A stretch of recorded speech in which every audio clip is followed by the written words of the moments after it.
Salut, salut, shalom, peuple de Dieu. Je suis encore heureux. C'est votre frère, le frère Gloire Kiana. Encore heureux aujourd'hui de venir encore au devant de nous pour nous proposer ce que l'Éternel a mis dans notre cœur dans ces programmes merveilleux de 20 minutes d'édification dénommés Oikodome que vous avez déjà l'habitude de suivre. Nous allons prier le Seigneur. Éternel Dieu Tout-Puissant, c'est avec joie que nous approchons ton trône. Ta parole nous dit, Seigneur, approchez-vous avec assurance du trône de grâce, afin de recevoir miséricorde de Dieu. Père, nous nous approchons avec assurance dans ces moments merveilleux, dans ce programme merveilleux au Oikodome, car nous espérons et nous croyons, Seigneur, que c'est un programme venu de toi pour aiguiser notre foi, pour nous faire du bien, pour nous donner une parole qui va nous permettre de tenir bon, même lorsque l'adversité semblerait être beaucoup plus intense et énorme autour de nous.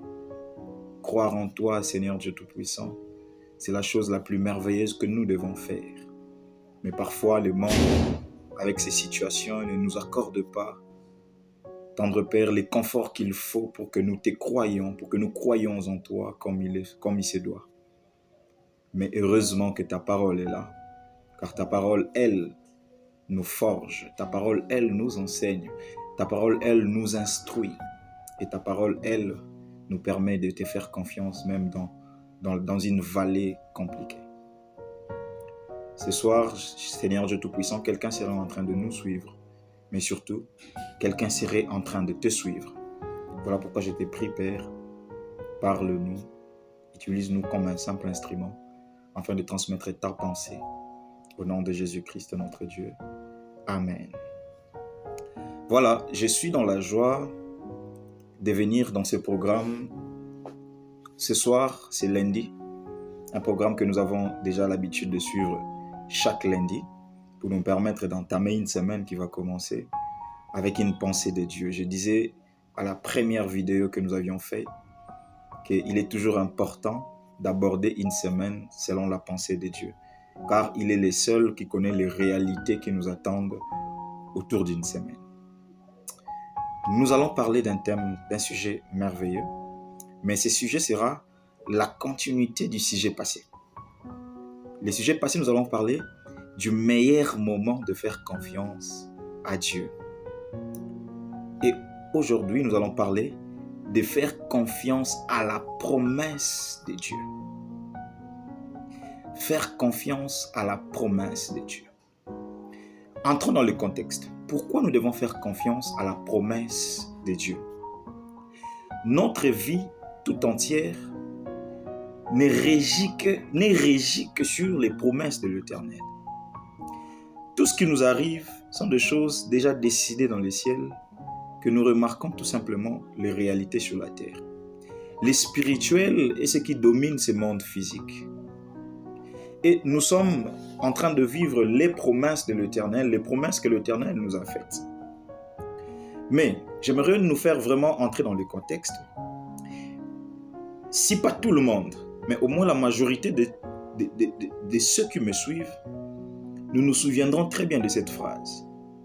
Après une période difficile, l'Éternel nous fait grâce, nous sortons de cette période.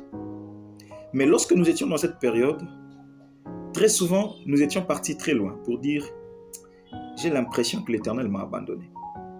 J'ai l'impression que Jésus n'est plus avec moi. J'ai l'impression que mes prières ne sont plus attendues. J'ai l'impression que j'ai commis quelque chose qui n'est pas bon, que je ne devais pas commettre, et du coup Dieu m'a abandonné. »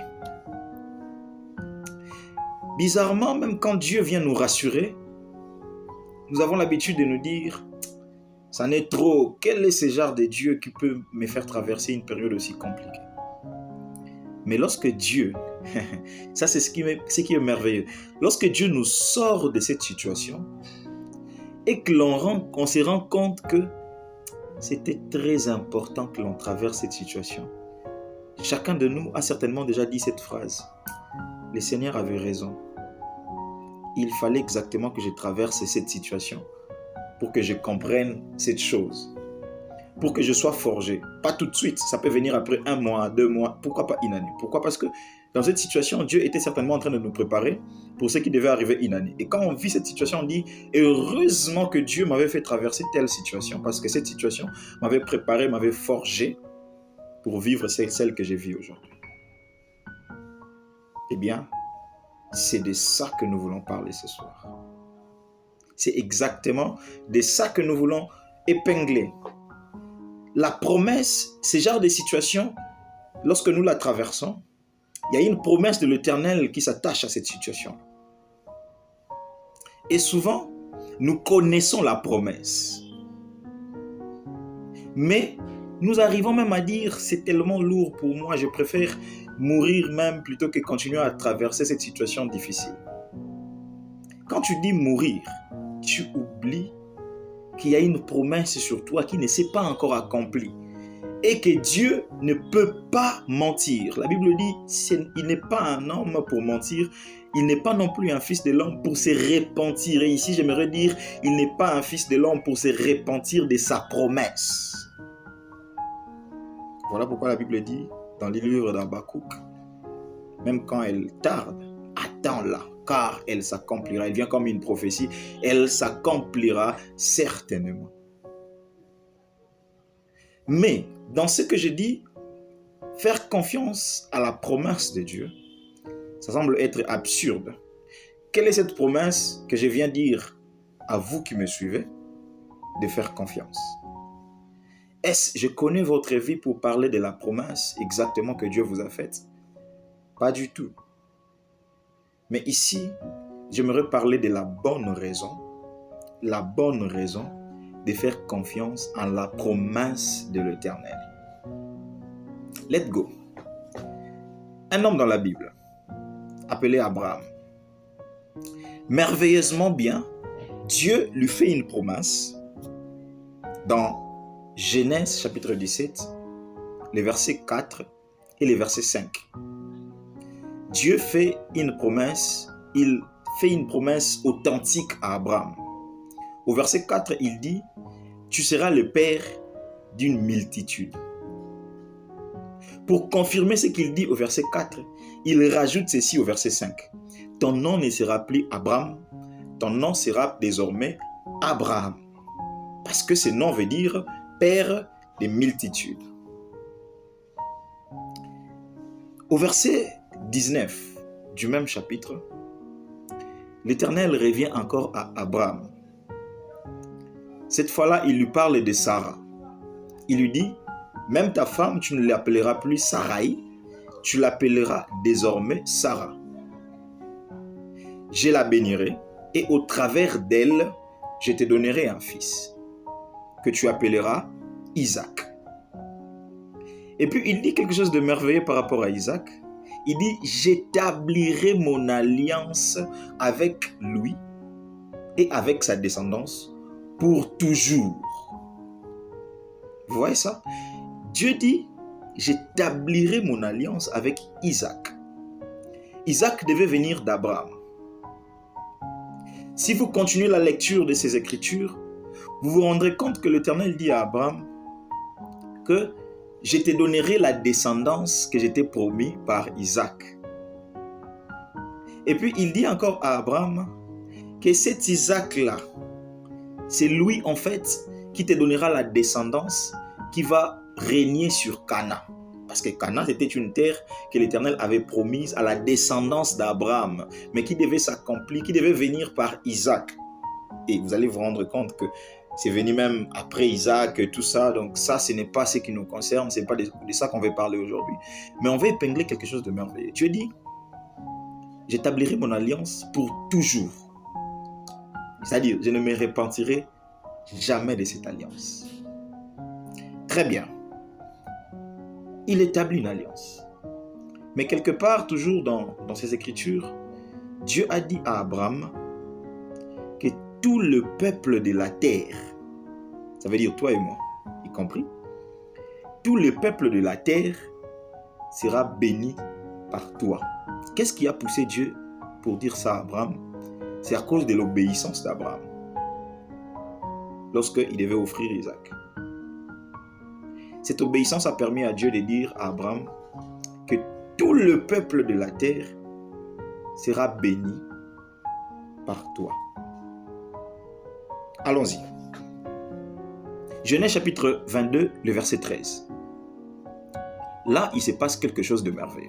Si vous commencez les chapitres, vous verrez, Dieu apparaît à Abraham, il demande à Abraham d'offrir Isaac, tout ça, 3 jours plus tard, après le voyage, j'ai dit, le lendemain matin, Abraham prend Isaac, il prend 3 serviteurs, il prend tout ce qu'il pouvait prendre, il fait un voyage de 3 jours, la Bible parle d'un voyage de 80 km, il fait un voyage de 3 jours jusqu'à ce qu'il arrive à la montagne de Morija, où il devait offrir Isaac. Et là, il met Isaac sur l'autel. Boum, la voix de l'Éternel se fait entendre des cieux. Ne fais pas du mal à ton fils. J'ai vu que tu m'obéis. Maintenant, je comprends que tu tiens à moi, que tu m'obéis et je bénirai ton peuple. Je te bénirai. Mais ce jour-là, il s'est passé quelque chose de bizarre. C'est de cette chose que je veux nous parler exactement. Notre enseignement concerne exactement cette chose. Souvenez-vous, Dieu avait déjà promis à Abraham qu'il va établir une alliance avec Isaac. Une alliance pour toujours et ses descendants. Et puis, quand la parole de Dieu, quand la voix de Dieu se fait entendre du ciel pour dire à Abraham, ne fais plus ce que tu veux faire, après toutes les promesses qu'il a faites à Abraham authentiquement à ce moment-là, la Bible dit, dans Genèse chapitre 22, le verset 13, Abraham aperçut un bélier. Qui est venu avec ce bélier-là?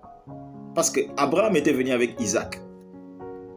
Mais Abraham aperçoit un bélier propre pour un sacrifice, préparé pour un holocauste. Mais avant d'en arriver là, Isaac avait posé la question à Abraham.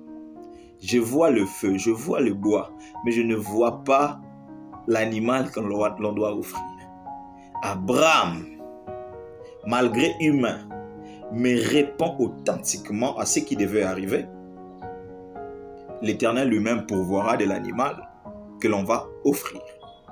Et puis tout d'un coup, l'Éternel pourvoit à un bélier. Qu'est-ce que cela nous enseigne?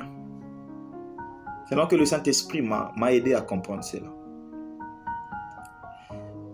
En ce moment précis, les fils qu'on devait offrir, c'est les fils qui avaient la promesse de l'alliance.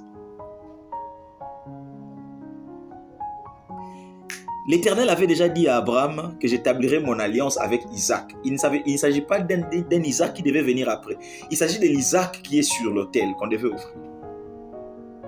Donc Abraham s'est posé des questions en disant comment le même fils, Isaac, qui a une alliance, qui doit avoir une alliance, qui a une promesse, allais-je dire, et qui doit avoir une alliance, serais-je en train de l'offrir?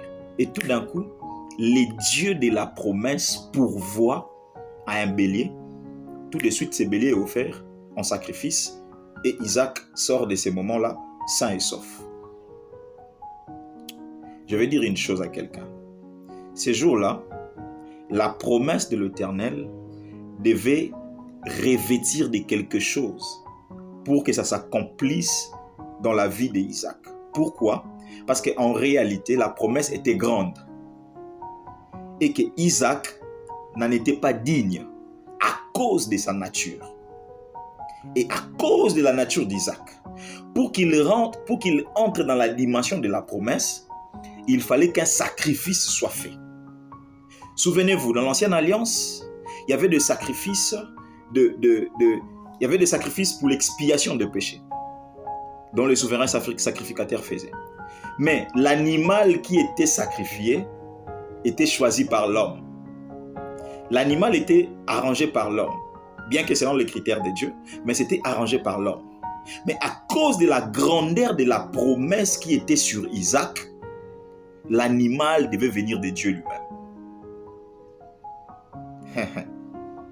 À cause de la grandeur de la promesse qui était sur Isaac, Dieu lui-même pourvoit à l'animal.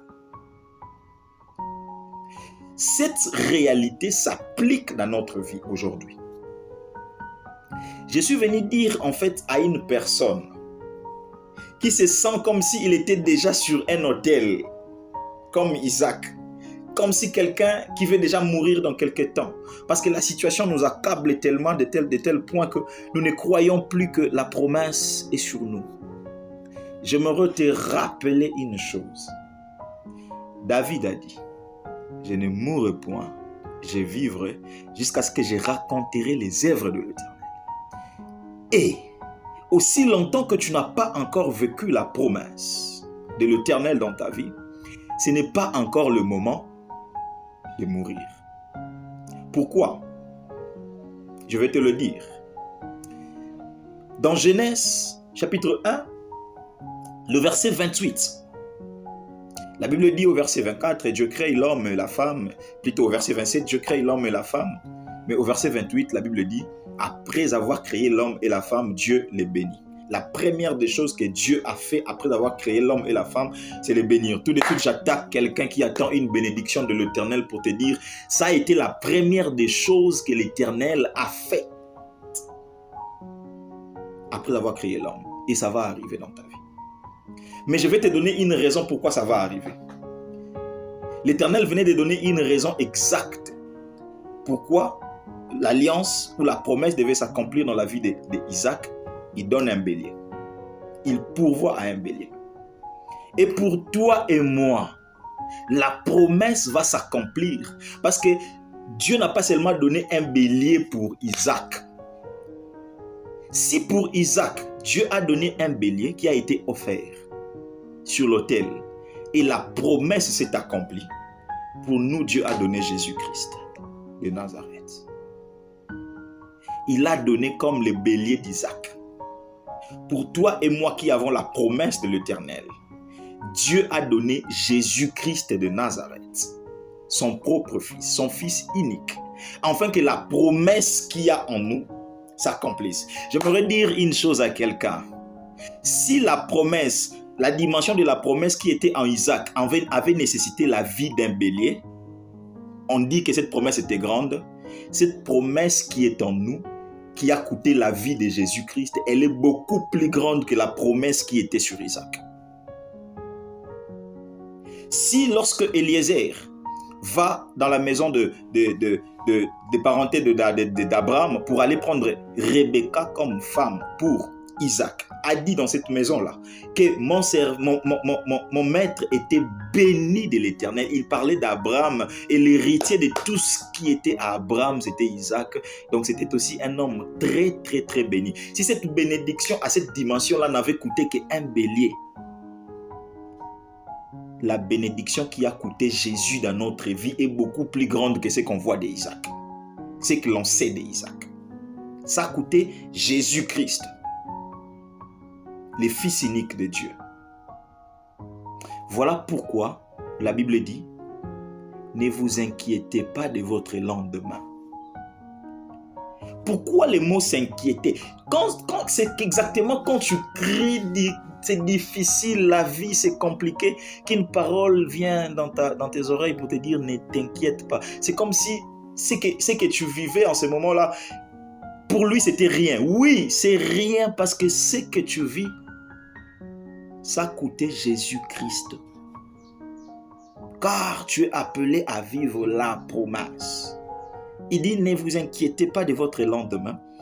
Pourquoi votre lendemain prendra soin de lui-même? Parce que Jésus-Christ a déjà été offert sur la croix. Comme le bélier a été offert pour Isaac. Dieu s'est arrangé lui-même à offrir le bélier pour Isaac. Et Dieu s'est arrangé lui-même pour offrir Jésus-Christ pour toi et moi. Ici, je suis venu dire ceci. La bonne raison pour laquelle nous devons croire à la promesse de Dieu, c'est parce que cette promesse a coûté la vie de Jésus-Christ. La bonne raison pour laquelle nous devons faire confiance à la promesse que ça va s'accomplir, c'est pour dire que Dieu n'avait pas donné Jésus en vain. Dieu avait donné Jésus pour une raison valable. Et la promesse va s'accomplir. Faisons confiance à la promesse de Dieu. Un homme qui fait confiance à la promesse de Dieu, c'est un homme qui ne vit pas dans les inquiétudes. Je ne sais pas. Si toi, tu n'as pas une promesse de l'Éternel de manière particulière, alors je te donne la promesse générale. Dieu a béni l'homme après l'avoir créé. Donc, si tu vis déjà la bénédiction, gloire à Jésus. Mais si tu ne vis pas la bénédiction, c'est une promesse qui va s'accomplir. Mais si tu es comme moi, qui a des promesses particulières au départ dessus cette promesse-là, alors Jésus-Christ a été donné pour ça. Cette promesse va se réaliser. Mais l'attitude de la personne qui a la promesse, c'est ce qui détermine exactement la personne qui doit vivre cette promesse. Il y a des gens qui meurent sans pourtant vivre la promesse parce qu'ils n'avaient pas vécu avec l'attitude des gens qui connaissaient la chose et qui étaient prêts à vivre la promesse. Quelle est cette promesse? Nous sommes les héritiers du trône. C'est ça la plus grande promesse. Et Galates chapitre 4, le verset 1 dit de cela: aussi longtemps que l'héritier demeure enfant, il ne diffère pas d'un esclave. Qu'est-ce que ça veut dire? Aussi longtemps que l'héritier va commencer à s'inquiéter, va commencer à se lamenter, va commencer à pleurer nuit et jour, va commencer à, je ne sais pas moi, faire comme vraiment un enfant qui a faim, il ne diffère pas d'un esclave. Qui est un esclave? Un esclave, c'est celui qui vit dans la maison, qui a toutes choses, mais lui n'a pas droit à toutes choses. Il a des droits limités, très très limités. Mais nous devons quitter les stades d'un enfant pour comprendre que nous avons la promesse et que cette promesse a coûté la vie de Jésus-Christ. Et que même si la situation dans laquelle nous sommes en train de traverser, c'est juste une situation qui nous forge, qui nous prépare pour vivre la promesse, ça va passer et que la promesse va s'accomplir et que l'on doit s'accrocher à la promesse. Alors on n'est plus enfant, on est maintenant éligible à vivre la promesse de Dieu, à devenir exactement l'héritier pratique de la promesse de Dieu, l'héritier du trône. J'ai fini en disant une chose à quelqu'un. Dieu ne fait pas des choses de manière hasardeuse. Dieu a tout planifié. Même notre venue sur la terre a été planifiée. Notre survie jusqu'à la fin, ça a été planifié. Et il a attaché à notre vie des promesses qui vont s'accomplir. Et pour cela, il a donné Jésus. Ne sois pas aveuglé par la situation que tu traverses. Il y a une promesse sur toi. Si c'est une situation de manque d'enfants, rappelle-toi que la parole de Dieu dit qu'il n'y aura pas de stérile dans sa maison. Si c'est une situation de manque de moyens, rappelle-toi que tu pries un Dieu à qui l'or et l'argent et toutes sortes de bénédictions appartiennent. Si c'est un problème que tu n'es pas béni dans tel ou tel autre domaine, rappelle-toi que la parole de Dieu dit la bénédiction nous suivra. Et donc, si tu comprends cette promesse, rappelle-toi maintenant que Jésus-Christ a été donné pour cette promesse. Si le bélier a été offert pour Isaac et que la promesse est accomplie, Jésus-Christ est offert, la promesse s'accomplira également. Ne t'inquiète pas. Tiens bon. Dans cette semaine, tiens bon. Tu as une promesse de l'Éternel et Jésus-Christ a été donné pour cette promesse. Même si elle tarde, elle s'accomplira. Et elle s'accomplira certainement. Prions l'Éternel. Seigneur, merci pour toutes les promesses que tu nous as faites. Merci pour ce moment de rappel à quelqu'un, rappel à l'ordre pour quelqu'un de savoir que nous avons des promesses. Merci parce que tu vas accomplir ces promesses dans nos vies. Merci parce que Jésus a été donné pour cette cause.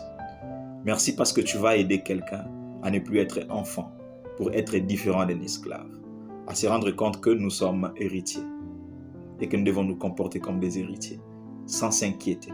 Nous ne devons pas nous inquiéter de notre lendemain, car il prendra soin de lui-même. Merci pour toutes choses. Bénis la semaine de quelqu'un, au nom de Jésus-Christ. Amen. Que Dieu nous bénisse énormément. C'était votre frère Gloire Kianda du ministère Yesunanu qui vous présente ces programmes au Icodome 20 minutes d'édification chaque lundi à 20h, heure de Kinshasa. C'est une vingtaine de minutes d'édification. Donc, on ne va pas au-delà de 20 minutes. C'est chaque lundi. N'hésitez pas à suivre votre programme. Je suis sûr et certain que ce programme vous préparera de vivre des semaines merveilleuses.